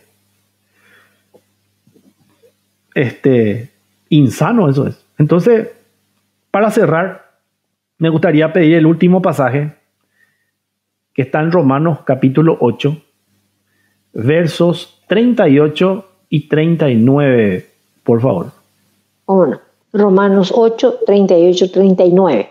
Por lo cual estoy seguro de que ni la muerte, ni la vida, ni ángeles, ni principados, ni potestades, ni lo presente, ni lo porvenir, ni lo alto, ni lo profundo, ni ninguna otra cosa creada nos podrá separar del amor de Dios, que es en Cristo Jesús, Señor nuestro. Amén. Ahí está la promesa. Nada. Si vos ya naciste de nuevo, si vos ya sos un hijo de Dios, no hay nada, ni nadie, ni lo alto, ni lo profundo, ni lo que pasó, ni lo que va a venir. Nada que te pueda separar del amor a Cristo. ¿Me explico? Dios no pierde a quienes aquellos gana.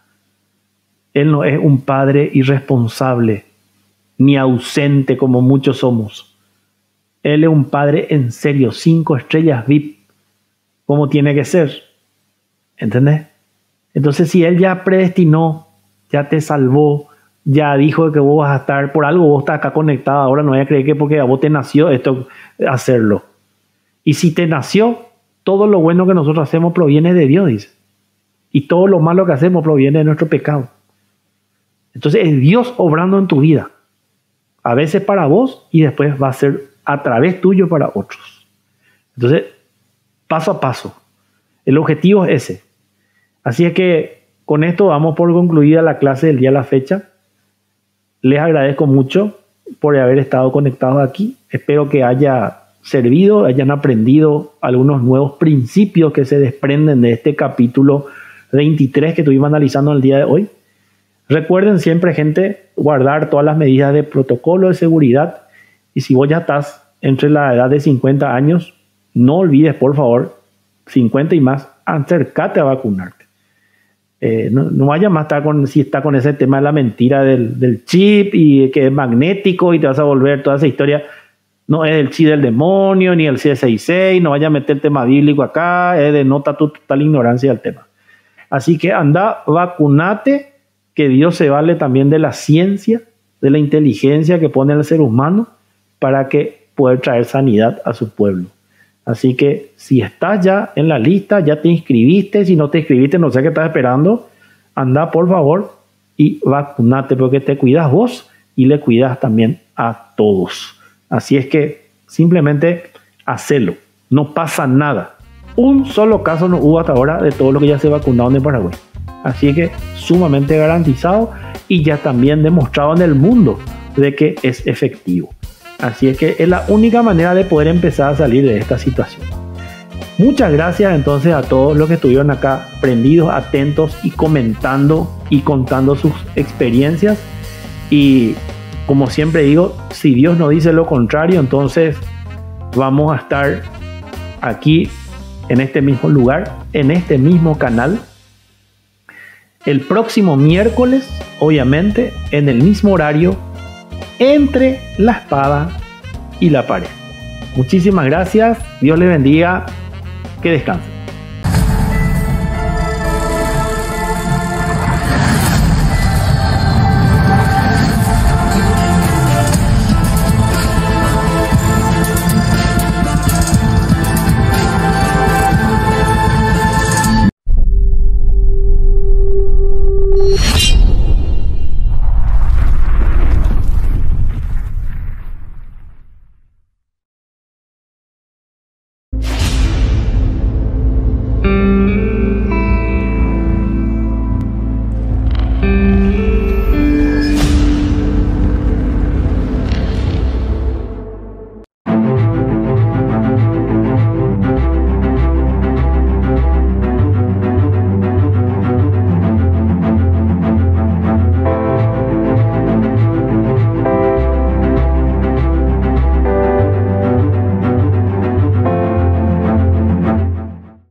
La Biblia es el libro más vendido y traducido de la humanidad.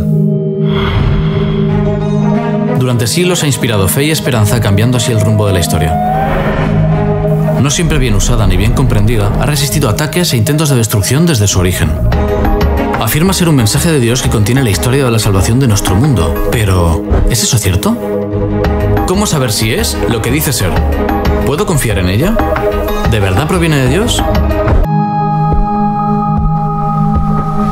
En las páginas de este libro te puedes encontrar con Dios. Más allá de iglesias y denominaciones, te invito a que cada vez que abras una Biblia, le pidas que te ayude a comprenderla.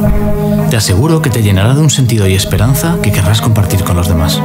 Disfruta del mensaje de Dios para tu vida, y sin duda Él te guiará al pueblo correcto en el momento correcto.